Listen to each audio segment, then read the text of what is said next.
Aking video. Welcome to my diary. Naputol yung aking video. So, ayan, pandesal. Kain tayo ng pandesal. Ayan. Part 2 na lang to. Ayan. So, ipakita ko na lang ito. So, ito yung yung nilagyan ko ng konting salad dressing or mayonnaise na yung konti lang na isang cube lang na na yung salmon cut grilled. Tapos nag-slice ako ng konting pero pangkain ko lang to. Ayan. Ito papalaman ko lang ito, tapos iyan lang.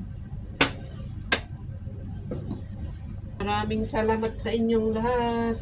Paano ba mag-shout out ba? Hindi ko maalala yung pangalan eh. Kung maalala ko, shout at Kagwapa TV ba yun? Kagwapa channel. Tapos may Tabalina, gano'n. Tapos ano pa ba yung isa? Lilian Nervar ata yun. Ayun kung channel ba. Ayan, so pasensya na kayo. Hindi ko, next time isusulat ko. Ayan. Naipalaman ko na yung aking yung salmon. Mas maganda sana kung ilalagay ko to, pero parang ayaw ko. Gusto kong kainin lang na solo. At yung minsan kamatis, pero this time parang ayaw ko. Gusto ko yung kainin na solo to. Last. Ayan. Parang hindi luto itong itlog. Ay nako. Half cook. Paano ba yan? Ayaw kong kainin yung half cook. Ayaw kong kainin yung ganyan yok. Gusto ko pa naman yung yok ngayon. I-rate ko nga. Baka pwedeng maluto sa microwave. Baka naman puputok.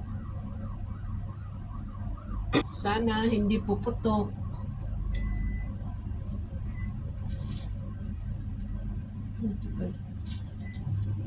Minsan pumuputok. Yung ibang nire-reheat. Huwag kang puputok ha.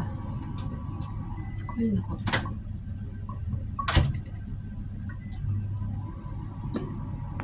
Naluto naman pala oh. Pero kailangan bantayan, wag masyadong kasi puputok. Naluto na oh. Oh. Hindi na So ayan. Pwede na nating ilagay sa ating tinapay. Ayaw kong durugin yung yung itlog. Minsan yung iba dinudurog bago lagyan ng mayonnaise, pero ayaw ko. Gusto ko yung ganyan, buo.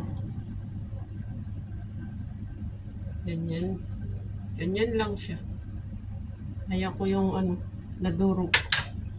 Minsan may time na depende kasi kung anong ihahalo ko. Kasi minsan kinukuskus ko ito bago ihalo dito at saka mayonnaise. Pero ngayon, gusto ko kainin lang ng ganyan. So, kain na po tayo guys. Maraming salamat. Ay, yung kape pala natin. Nagluto pala ako ng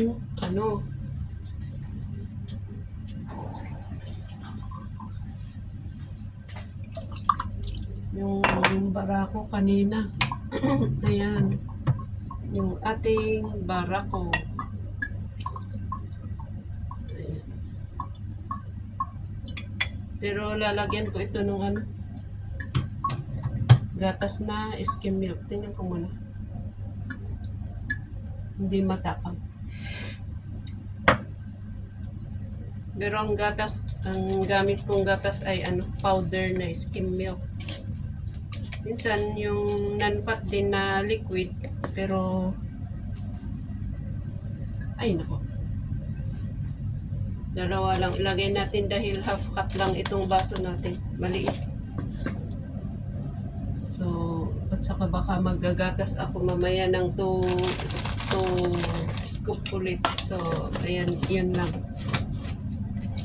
So, ayan na. Gamitin ko na tong ay baka hindi maganda ang lasa. Dito ko nilalagay yung aking gamit mga kape, ganyan. Kapag ang tinapay ko ay medyo matamis, hindi ko na nilalagyan ito ng gatas o kaya asukal. Ito wala namang asukal, hindi ko lalagyan ng asukal. Hindi ko na nag-aasukal ng ano. Either gatas lang or wala.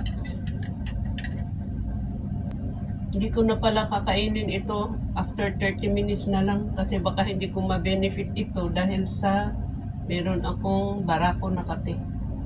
Kahit naman siguro hindi barako, basta kape. Hindi ko alam. Basta yun lang ang alam ko.